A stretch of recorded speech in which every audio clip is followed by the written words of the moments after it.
In this video, I'll show you how to use interactive brokers for beginners. Start by signing into your interactive brokers account through the client portal.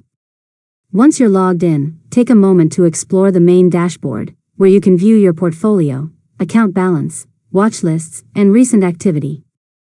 Next, fund your account by clicking Transfer and Pay, then selecting Transfer Funds. Follow the instructions to deposit money using one of the available funding methods for your region.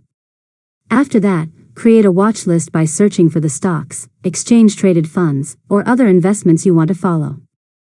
Add them to your watch list so you can monitor prices and market activity in one place. Now, when you're ready to place your first trade, use the search bar to find an investment, open its details page, and click Buy or Sell. Enter the number of shares or units, choose your order type, review the estimated cost, and submit the order. Next, monitor your investments from the Portfolio section.